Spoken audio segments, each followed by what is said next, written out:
How does an emperor, a dictator, or a ruling party keep millions, sometimes hundreds of millions, in check? Is it through loyalty? Shared prosperity? Sometimes, but more often than not, the bedrock of control is a carefully engineered system of fear. This isn't about simple scare tactics. It's a sophisticated political instrument, a science of control that has been perfected over millennia. The invisible chains that bind a populace, ensuring obedience when affection and respect have long since faded.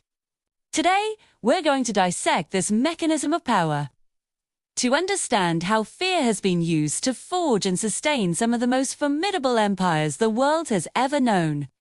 From the Iron Fist of the Assyrians, who made their name through brutal conquest and psychological warfare, to the vast Roman Empire, which used crucifixion not just as a punishment, but as a public spectacle, a warning billboard for anyone who dared to defy Roman authority.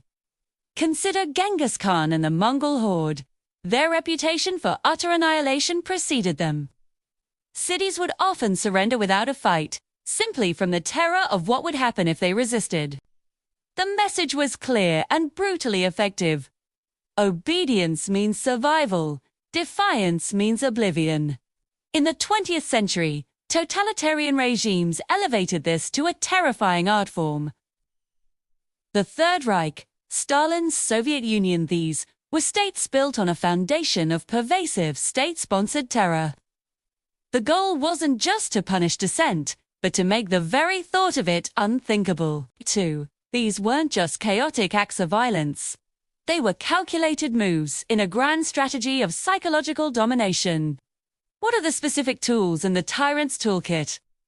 It begins with propaganda. The state seizes control of all information. It creates a new reality where the leader is infallible, the state is eternal, and the enemy is everywhere, both outside the borders and within. This constant drumbeat of a single, approved narrative isolates individuals and erodes their trust in their own perceptions.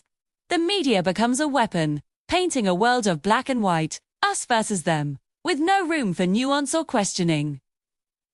Anyone who deviates from the official line is not just wrong. They are a traitor, a threat to the collective. The public shaming, the show trials, the implied executions. The key here is visibility. The punishment is not just for the condemned. It's for everyone watching. It's a performance designed to send a shockwave of terror through the population. The state demonstrates its absolute power over life and death, making it clear that no one is beyond its reach. The cruelty is not a bug. It's a feature. It's meant to be horrifying. To sear a message into the collective psyche, this could be you. The randomness of it can be even more effective. If anyone can be accused, if loyalty yesterday is no guarantee of safety today, then no one feels truly secure.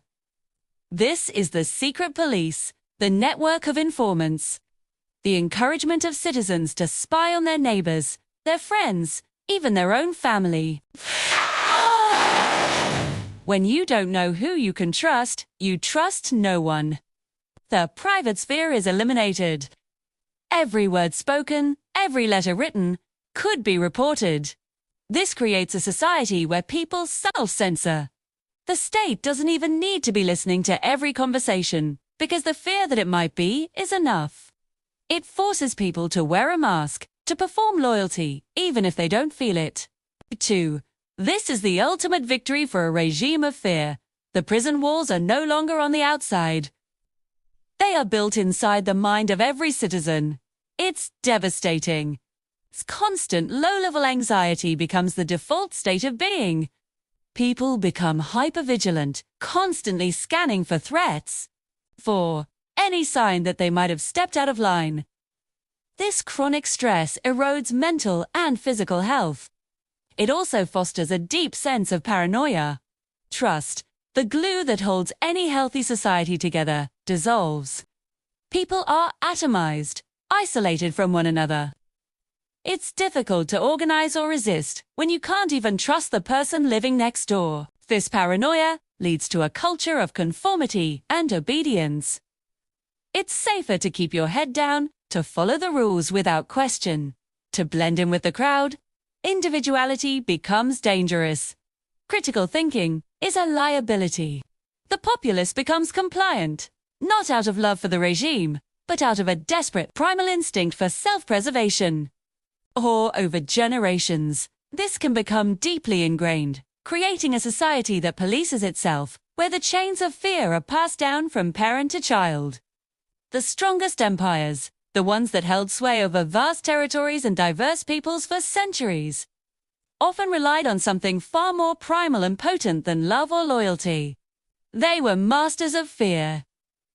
They understood that by controlling what people feared, they could control the people themselves. They built their towering monuments and marched their disciplined armies on a foundation of calculated terror. It's a dark and uncomfortable truth about the nature of power, showing that control can be absolute when it hijacks our most basic instinct, the will to survive. Serves as a stark reminder that the battle for freedom is often a battle against fear itself. Thanks for watching. If you found this exploration of power and history interesting, be sure to like and subscribe for more deep dives.